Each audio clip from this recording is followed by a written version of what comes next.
A few years ago, I helped supervise a winter program that brought together Muslim students with diverse academic backgrounds from all over the country. These were students who were accepted into prestigious programs and often full rides to study law, engineering, health, education, you name it. Yet, despite the fact that these students were invited to attend this program, thanks to their academic rigor and commitment, there was one glaring problem. Almost every day, a large number of students showed up to activities late.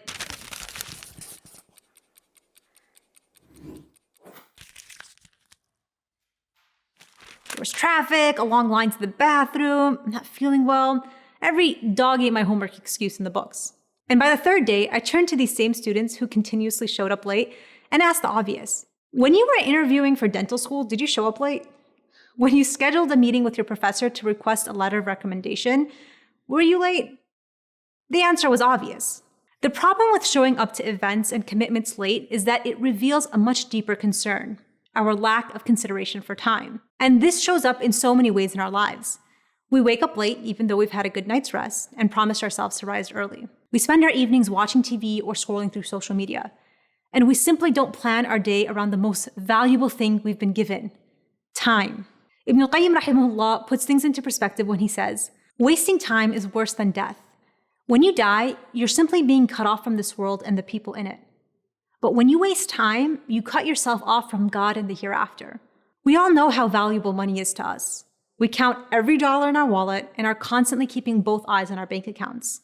If we knew the true value of time, we'd be counting the minutes in our day to make sure we never lose a second. And remember, the Prophet ﷺ said, along with your health, your free time is one of the biggest blessings you'll have. And it'll really hit you when it's gone, because you'll only ever get busier as your life wears on. Which is why the Prophet also said, take benefit of 5 before 5. Your youth before your old age, your health before your sickness, your wealth before your poverty, your free time before you're preoccupied, and your life before your death.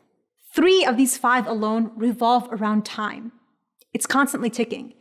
It can be a terrifying thought when it settles in, and let it be. Allah subhanahu wa ta'ala motivates us with hope and fear. We need to be genuinely worried about how we spend our time because it won't go unaccounted for. But at the same time, let it be a means of motivation. Because spending time wisely doesn't mean you're in constant ritual worship. It means that you're constantly renewing your intentions for every habit, meal, and activity to be for the purpose of attaining that bigger goal of pleasing Allah. And in this simple manner, everything and anything you can do can be a means for reward. The most successful people in our lifetime, as defined by worldly standards, don't waste time. That's why you have famous figures like the late Steve Jobs, who wore the same turtleneck to work every day. He didn't want to spend the brain power nor the time thinking about what to wear each day. He understood the value of time in light of his own goals. Imagine a world in which Muslims, empowered to pursue a definition of success defined by pleasing God, all took advantage of our time.